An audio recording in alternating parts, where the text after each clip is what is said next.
നോമ്പിൽ ഇന്ന് 31 ദിവസം. വിശുദ്ധ യോഹന്നാൻ എഴുതിയ സുവിശേഷം 15-ാം അധ്യായം 1 മുതൽ 10 വരെയുള്ള വാക്യങ്ങളിൽ നിന്ന് വസിക്കുക എന്ന ഒരു ചിന്തയാണ് ഇന്നത്തെ ധ്യാന വിഷയം.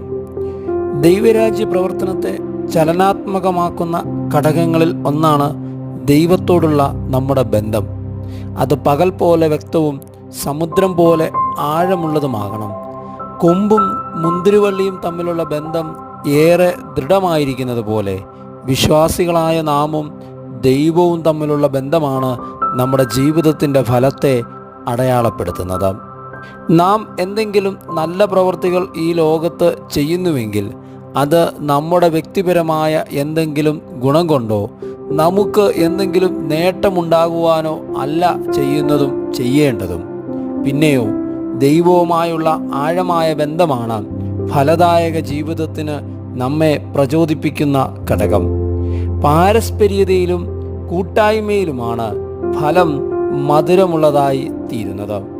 യേശുവുമായുള്ള നമ്മുടെ സവിശേഷ ബന്ധം ഫലദായകരമായ ജീവിതത്തിന് നമ്മെ സഹായിക്കും. ഈ ബന്ധം സജീവമായി നിലനിർത്തുവാൻ നമ്മെ സഹായിക്കുന്ന ഘടകങ്ങളാണ് പ്രാർത്ഥനയും ആരാധനയും വചനവായനയും നോമ്പും ഒക്കെ തന്നെ. ഏത് ബന്ധവും സവിശേഷമാകുന്നത് ആ ബന്ധത്തിൽ വളർച്ചയുണ്ടാകുമ്പോഴാണ്. ദൈവവുമായുള്ള നമ്മുടെ ബന്ധം ഓരോ ദിനവും വളർച്ചയുടെ പടവുകൾ കയറുന്നതാകണം.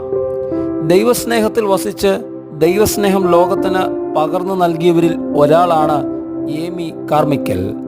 തമിഴ്നാട്ടിലെ ഡോണാവാറിൽ സാമൂഹിക തിന്മകൾക്ക് അടിമപ്പെട്ടു പോയ പെൺകുട്ടികളെ വിമോചിപ്പിച്ച് പുനരധിവസിപ്പിക്കുവാൻ ഏമി എടുത്ത വളരെ ധീരമായ നേതൃത്വം മാതൃകാപരമായ ക്രിസ്തീയ ജീവിത ശൈലിയാണ്. ദൈവസ്നേഹം രുചിച്ചറിഞ്ഞ ഒരാൾക്ക് മാത്രമേ ദൈവസ്നേഹം പങ്കുവെക്കുവാൻ സാധിക്കുകയുള്ളൂ. ദൈവിക ബന്ധത്തിൽ വളർച്ചയുണ്ടാകുമ്പോൾ ദൈവനാമ മഹത്വത്തിനായി നാം ധൈര്യപൂർവം പുറപ്പെടും.